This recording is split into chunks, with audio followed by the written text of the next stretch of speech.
नमस्कार. मी TD. Waghmode sir, Indapur. आज मी एका विशिष्ट हेतूनं आपणासमोर आलेलो आहे. म्हणजेच खरोखरच मला आमच्या सर्वच पालकांशी आणि बालकांशी, आमच्या सर्व मित्रांशी संवाद साधायचा आहे. कृपया मी संवाद यासाठी म्हणतोय की मी नेहमीच आपल्याशी कोणत्या ना कोणत्या गोष्टीवरती संवाद साधत असतो. पण मी तुम्हाला मार्गदर्शन करायला मी तुमच्यापेक्षा मोठा नाही. मी तुमच्यातलाच एक घटक आहे. फक्त एक आहे.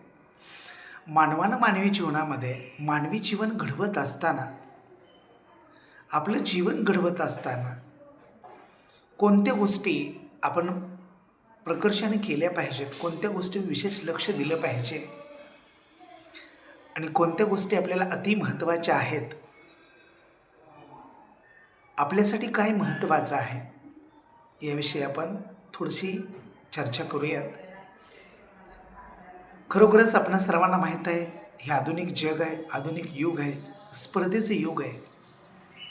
कोरोना कालावधीमध्ये आपण म्हणत होतो, जो थांबला तो जगला.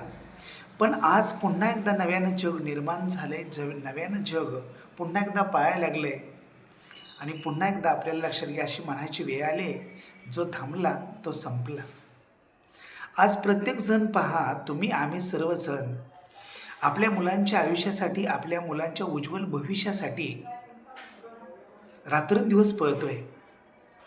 पण ज्याच्यासाठी आपण पळतोय तोच आपला पाल्य, तोच आपला मुलगा, तोच माझा मुलगा खरंच त्याचं कार्य प्रामाणिकपणे करतोय का, हे पाहणंसुद्धा काळाची गरज निर्माण झालेलं आहे. काळाची गरज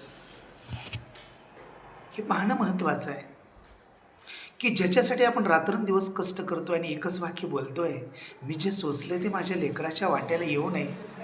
मी खूप कष्ट सहन केलं, आजही करतोय, उद्याही करणार आहे. पण माझ्या पाठीमागं, माझ्या माघारी तरी, मी पुढे गेल्यानंतरही माझ्या माघारी माझ्या लेकराचं, माझ्या बाळाचं कल्याण झालं पाहिजे.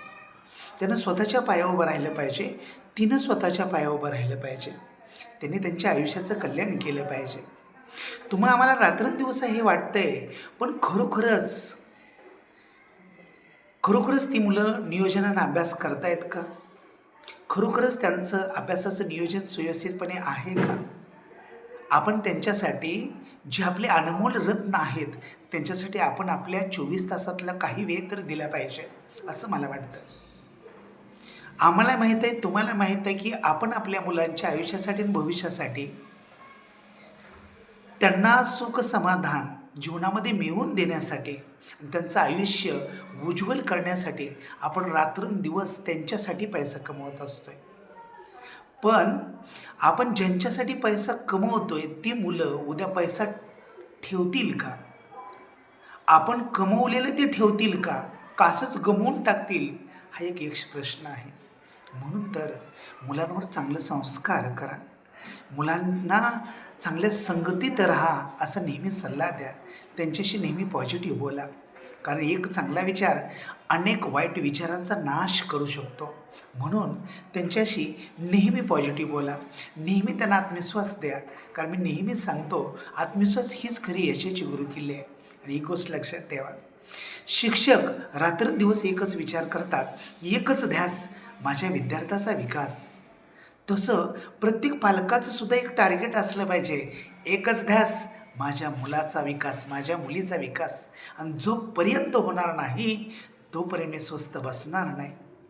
पण रात्रंदिवस आपण ज्यांच्यासाठी कष्ट करतोय, तो मुलगा आपलं कार्य प्रामाणिकपणे करतोय का, याचाही आपण विचार केला पाहिजे. त्याच्या शिक्षकाला आपण अधूनमधून भेटलं पाहिजे. त्याची कोणत्या विषयामध्ये प्रगती, कोणत्या विषयामध्ये अधोगती, हेही पाहिलं पाहिजे. आणि खरोखरच आपला मुलगासुद्धा आपल्यासारखा आदर्श घडला पाहिजे.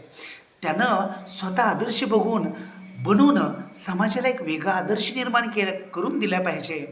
कालपर्यंत मी काय केलं हे मला माहीत नाही, पण आज मी काय करणार आहे हे मात्र मला माहीत आहे.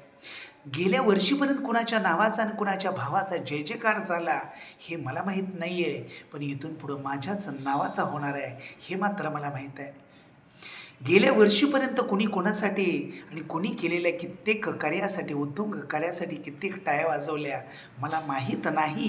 पण इथून पुढं मी कार्य असं करणार आहे की माझ्या कार्यासाठी या जनमानसानं, या समाजातल्या प्रत्येक माणसानं टाळ्या वाजवण्यासारखं कौतुकास्पद कार्य मी करणार आहे. हा ध्यास इथं असलेल्या, इथं बसलेल्या प्रत्येक पाल्याचा असला पाहिजे. आणि खरं सांगू का, आपणा सर्वांना सुद्धा हे ज्ञात असावं, ज्यांच्यासाठी लहान मुलं आपलं अनुसरण करत असतात, आपलं अनुकरण करत असतात, आपलीच मुलं आपलं अनुकरण करत असतात. म्हणून पालकांना सुद्धा माझी नम्रवाचा विनंती आहे, कृपया माझ्या बोलण्यावर रागाला जाण्यापेक्षा स्वतःचं आत्मपरीक्षण करू आणि असे आपण आपल्या मनाला, अंतकरणाला सांगू, मी खरंच माझ्या मुलानं माझ्या प्रत्येक गोष्टीचं अनुकरण करावं, असं मी अनुकरणप्रिय वागतो का, अनुकरणप्रिय राहतो का. मला माहीत आहे आपण सर्वजण आदर्श आहात, रात्रंदिवस आपण आपल्या लेकरांसाठी कष्ट करत आहात. पण एक गोष्ट लक्षात ठेवा, कृपया चुकून आपण सुद्धा लक्षात घ्या, चुकून एखाद्या चुकीच्या मित्राच्या संगतीनं आपलं आयुष्यसुद्धा, भविष्यसुद्धा कदाचित लक्षात घ्या एका दिवशी चुकीच्या मार्गानं जातं आणि चुकीच्या मित्राच्या चुकीच्या संगतीमुळं कदाचित लक्षात घ्या आपणही वाट सोडून जाऊ शकतो. म्हणून कृपया माझी एक विनंती आहे, आमच्या सर्वच पालकांना, आमच्या सर्वच खऱ्या अर्थाने मित्रांना, कृपया आपणही जीवन जगत असताना योग्य मार्गानं पुढं चला. एक दिवस आपला निश्चित असेल, एक दिवस आपला विजय निश्चित असेल. आणि आपलीच मुलं, आपण जर प्रत्येक गोष्टीमध्ये आपला वेगळा आदर्श निर्माण केला आणि आपण 100% आपलं कर्तव्य महान केलं, कारण बघतो ना आपण, आपलं कर्तव्यच आपल्याला महान बनवतं. म्हणून एक गोष्ट लक्षात ठेवा, कर्तव्य असं करा, आपलं कर्तव्य असं करा की ज्याचा अभिमान आणि स्वाभिमान आपल्या दुश्मनाला सुद्धा वाटला पाहिजे. आणि दुश्मनाला सुद्धा असा विचार केला पाहिजे की खरोखरच कार्यच त्यानं एवढं महान केलं आहे की त्याच्या कार्याला दुश्मनांनी सुद्धा आपल्या कार्याला सलाम केला पाहिजे. असं कार्य आपल्या हातून घडलं पाहिजे. खरोखरच आपण सर्वजण आपलं उत्तुंग यश मिळवण्यासाठी रात्रंदिवस पळतोय. खरोखरच आपण ध्येय वेडं बनवून रात्रंदिवस पळतोय. पण खरोखरच लक्षात घ्या, आपल्या मुलांचं सुद्धा आयुष्य आणि भविष्य घडण्यासाठी, त्यांचं जीवनसुद्धा घडण्यासाठी कृपया आपणही तत्पर राहा. त्याची संगत चांगलीशी आहे का, चांगला मित्र त्याच्या संगतीत आहे का. कारण आम्ही पाहतो, मित्राचा म्हणजेच आपल्या संगतीचा वाण कधीच लागत नाही, पण गुण 100% लागतो.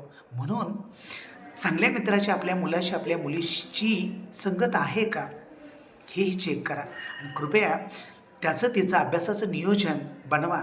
अभ्यासाचं नियोजनाप्रमाणे जर त्यानं अभ्यास केला तर 100% एक दिवस इथं असलेला आणि इथं बसलेला, माझ्यासमोर बसलेला प्रत्येक विद्यार्थी 100% यशस्वी झाल्याशिवाय राहणार नाही.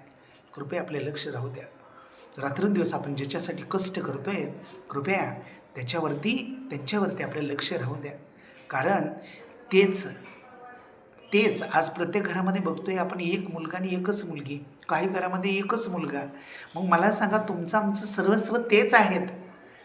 ते जर घडली तर 100% लक्षात घ्या आपलं घर घडणार आहे, आपलं घर पुढं जाणार आहे आणि मला 100% लक्षात घ्या आधार मिळणार आहे. म्हणून सांगतोय, कृपया मुलांवरती चांगलं संस्कार करा, मुलांना नेहमी प्रेमानं बोला, मुलांना नेहमी पॉझिटिव्ह विचार द्या, मुलांना नेहमी आयुष्याचा आणि भविष्याचा, उज्ज्वल भविष्याचा वेध घेण्यासाठी रात्रंदिवस त्याला प्रेरणा आणि प्रोत्साहन द्या. थँक्यू, धन्यवाद. हा व्हिडिओ